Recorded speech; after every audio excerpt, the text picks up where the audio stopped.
Hello guys, ഇന്നത്തെ വീഡിയോയിലൊരു പ്രത്യേകതയുണ്ട്. വേറൊന്നുമല്ല, ഇന്നത്തെ വീഡിയോയിലെ സെൻറ്റർ ഓഫ് അട്രാക്ഷൻ എൻ്റെ അമ്മയാണ്. എൻ്റെ അമ്മയും അമ്മയുടെ കിച്ചൺ വേൾഡും. അമ്മയുടെ ഒരു കുട്ടി റെസിപ്പിയാണ് ഇന്ന് കാണിക്കാൻ പോണത്. വളരെയേറെ ഗുണങ്ങളുള്ള കുടങ്ങളില കൊണ്ടുള്ള ഒരു മെഴുക്കുപുരട്ടിയാണ് ഇന്ന് കാണിക്കാൻ പോണത്.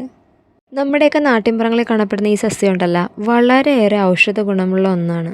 ഏറ്റവും പ്രധാനമായിട്ട് പറയേണ്ടതെന്ന് വെച്ചാൽ, നമ്മുടെ വയറിന് എന്തെങ്കിലും അസ്വസ്ഥത ഉണ്ടെങ്കിൽ കുടങ്ങളില ചവച്ച് അതിൻ്റെ നീര് കുടിക്കുകയാണെങ്കിൽ പെട്ടെന്ന് തന്നെ ആശ്വാസം കിട്ടും. അതിൻ്റെ റിസൾട്ട് പെട്ടെന്ന് തന്നെ അറിയാൻ പറ്റും. നമുക്ക് ആവശ്യത്തിനുള്ള കുടങ്ങളില കിട്ടിയേട്ടാ, ഇനി നന്നായിട്ട് കഴുകണം. പിന്നെ ഈ കുടങ്ങലിൻ്റെ ഒപ്പം മെഴുക്ക് പുരട്ടിക്ക് ഉപയോഗിക്കുന്നത് ഉരുളക്കിഴങ്ങാണ്.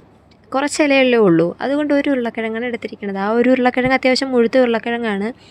പിന്നെ എൻ്റെ അമ്മയുടെ ഭാഷയിൽ പറയുന്ന പോലെ ഉരുളക്കിഴങ്ങ് കുനുകുനാന്നരിയണം. അതുപോലെ തന്നെ നമ്മുടെ കുടങ്ങലിൻ്റെ ഇലയും ഒന്ന് അരിഞ്ഞെടുക്കണം, നല്ലതായിരിക്കുമേ. അങ്ങനെ നമ്മുടെ ഉരുളക്കിഴങ്ങും കുടങ്ങലിൻ്റെ ഇലയും അരിഞ്ഞു കഴിഞ്ഞ് ഇനി നമുക്ക് ചെയ്യേണ്ടത് ഉരുളക്കിഴങ്ങ് വേവിക്കാൻ വെക്കാം. ഉരുളക്കിഴങ്ങിന് ആവശ്യമായിട്ടുള്ള വെള്ളം ഒഴിച്ച് അതിൽ മഞ്ഞൾപ്പൊടിയും ഉപ്പും ഇട്ടിട്ട് വേകാനായിട്ട് മൂടി വയ്ക്കാം. ഉരുളക്കിഴങ്ങ് വേവിക്കാൻ വെച്ചതിന് ശേഷം ലാസ്റ്റ് മെഴുക്ക് പുരട്ടിക്ക് കടുക് വറുക്കാൻ ആവശ്യമായിട്ടുള്ള സവോള അരിയാൻ മാറിയേ. സവോളയും കുനുകുനാന്നരിയണേ. ഇടയ്ക്ക് ഉരുളക്കിഴങ്ങ് വെന്തോന്ന് നോക്കുക. നന്നായിട്ട് വെന്തെങ്കിൽ നമ്മൾ അരിഞ്ഞു വെച്ചിട്ടുള്ള കുടങ്ങലിൻ്റെ ഇല വെന്ത ഉരുളക്കിഴങ്ങുമായിട്ട് മിക്സ് ചെയ്ത് വെക്കുക. എന്നിട്ട് അവയെ വേവിക്കാനായിട്ട് വിട്ടങ്ങ് കൊടുക്കുക.